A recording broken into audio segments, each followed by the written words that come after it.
Trên đồng cỏ Savannah châu Phi, một cảnh tượng tuyệt đẹp hiện ra.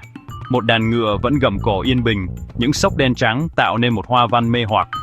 Nhưng vẻ ngoài mang tính biểu tượng này đặt ra một câu hỏi đơn giản. Ngựa vẫn đến xốc trắng hay trắng xốc đen? Câu trả lời, hóa ra không chỉ đơn giản là đen và trắng. Trong nhiều năm, câu hỏi này đã làm khó các em học sinh và những người yêu thiên nhiên. Đó là một câu hỏi tưởng chừng đơn giản nhưng lại đi sâu vào thế giới hấp dẫn của di truyền và tiến hóa. Để làm sáng tỏ bí ẩn về những xốc này, chúng ta phải hành trình vào chính bản chất của loài ngựa vận da và xốc của nó. Chìa khóa để giải câu đố này nằm bên dưới bộ lông nổi bật của ngựa vằn. Những xốc đen trắng đặc trưng của chúng không chỉ là một hiện tượng thị giác thú vị, mà còn là một câu chuyện phức tạp về sinh học và tiến hóa. Điều đáng ngạc nhiên là da của ngựa vẫn thực sự có màu đen. Điều này có thể gây ngạc nhiên cho nhiều người, vì khi nhìn vào ngựa van, chúng ta thường chỉ thấy những xốc trắng nổi bật. Điều này nghe có vẻ trái ngược khi nhìn vào những xốc trắng nổi bật của chúng, nhưng bản thân da lại có sắc tố sẫm màu. Sự kết hợp này tạo ra một hiệu ứng thị giác độc đáo và hấp dẫn. Vậy những xốc trắng đến từ đâu? Đây là lúc mọi thứ trở nên thú vị. Các xốc trắng không phải là màu sắc thực sự mà là sự thiếu màu. Các xốc trắng là kết quả của các tế bào đặc biệt gọi là tế bào hạc to, chịu trách nhiệm sản xuất sắc tố.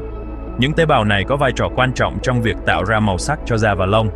Ở ngựa van, các tế bào hắc tố tạo thành các xốc đen sản xuất melanin, sắc tố tạo màu cho da. Melanin là chất tạo màu đen hoặc nâu và nó quyết định màu sắc của nhiều loài động vật.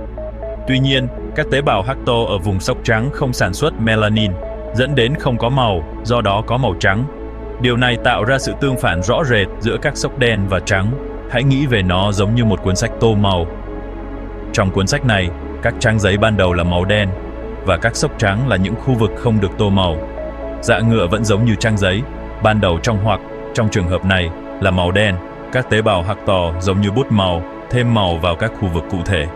Các tế bào hạc to giống như bút màu, thêm màu vào các khu vực cụ thể. Đối với các xốc đen, các tế bào hạc to sử dụng bút màu đen, trong khi đối với các xốc trắng, chúng chỉ để trong trang. Sự kết hợp này không chỉ tạo ra một hiệu ứng thị giác đẹp mắt, mà còn có thể có những lợi ích sinh học khác, như giúp ngựa vẫn ngụy trang hoặc điều chỉnh nhiệt độ cơ thể.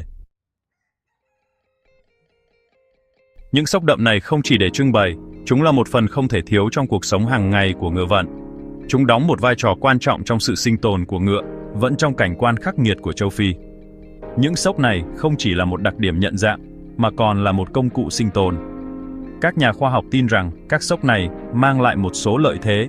Mỗi lợi thế góp phần vào khả năng đáng chú ý của ngựa vấn đề phát triển mạnh trong môi trường đầy thách thức. Những lợi thế này bao gồm việc bảo vệ khỏi kẻ săn mới, điều chỉnh nhiệt độ cơ thể và thậm chí là giao tiếp xã hội. Một giả thuyết cho rằng các xốc giúp đánh lạc hướng kẻ săn mới. Khi ngựa vẫn chạy, các xốc tạo ra một hiệu ứng nhấp nháy, làm rối mất kẻ săn mới. Khi ngựa vẫn ở trong đàn, các xốc của chúng tạo ra ảo ảnh quang học, khiến những kẻ săn mồi như sư tử và linh cầu khó có thể tách riêng một cá thể. Điều này làm tăng cơ hội sống sót của từng cá thể trong đàn. Các xốc dường như hòa vào nhau, tạo ra một khối đèn trắng hỗn loạn, phá vỡ khả năng phán đoán khoảng cách và tốc độ của kẻ săn mới. Điều này làm cho việc săn bắt trở nên khó khăn hơn nhiều. Một giả thuyết khác cho rằng các xốc giúp điều chỉnh nhiệt độ cơ thể. Trong môi trường nóng bức của châu Phi, việc duy trì nhiệt độ cơ thể ổn định là rất quan trọng. Các xốc đen hấp thụ nhiệt, trong khi các xốc trắng phản xạ nhiệt. Sự kết hợp này giúp ngựa vẫn điều chỉnh nhiệt độ cơ thể một cách hiệu quả. Sự khác biệt về khả năng hấp thụ nhiệt này tạo ra các dòng khí nhỏ xung quanh cơ thể ngựa vận, giúp chúng giữ mát dưới ánh nắng mặt trời thiêu đốt của châu Phi. Điều này không chỉ giúp chúng tồn tại, mà còn giúp chúng duy trì năng lượng để tìm kiếm thức ăn và nước uống. Phần bộn truyền thuyết ngựa vẫn tách biệt huyền thoại khỏi sự thật. Qua nhiều thế kỷ, vẻ ngoài nổi bật của ngựa vẫn đã làm dấy lên rất nhiều huyền thoại và truyền thuyết. Những câu chuyện này không chỉ làm phong phú thêm văn hóa dân gian, mà còn kích thích trí tưởng tượng của con người về thế giới tự nhiên. Một huyền thoại phổ biến cho rằng ngựa vẫn thực sự có màu trắng với các xốc đen, dựa trên quan sát thấy một số con ngựa vẫn có bụng trắng. Điều này đã dẫn đến nhiều cuộc tranh luận và nghiên cứu về màu sắc thực sự của chúng. Tuy nhiên, như chúng ta đã biết, sắc tố da đen là mặc định, khiến chúng có màu đen với các xốc trắng. Điều này được xác nhận qua các nghiên cứu khoa học về sắc tố da và lông của ngựa vận. Một huyền thoại khác cho rằng mỗi con ngựa vẫn có hoa văn xốc độc đáo, giống như dấu vân tay. Điều này đã làm cho ngựa vẫn trở thành một đối tượng nghiên cứu hấp dẫn cho các nhà khoa học và nhà tự nhiên học. Mặc dù đúng là không có hai con ngựa vận nào có hoa văn sốc giống hệt nhau, nhưng các biến thể rất tinh tế và chủ yếu được các nhà nghiên cứu sử dụng để xác định các cá thể trong đàn. Điều này giúp họ theo dõi hành vi và di cư của ngựa vận một cách hiệu quả hơn. Mô hình và sự sắp xếp cơ bản của các sốc vận nhất quán trong một loài. Điều này cho thấy rằng mặc dù có sự khác biệt cá nhân, ngựa vẫn duy trì một sự đồng nhất nhất định trong cộng đồng của chúng. Những huyền thoại này tuy hấp dẫn nhưng làm nổi bật sức hấp dẫn bền bỉ xung quanh loài ngựa vận. Chúng không chỉ là những câu chuyện mà còn là một phần của sự kỳ diệu và bí ẩn mà ngựa vẫn mang lại.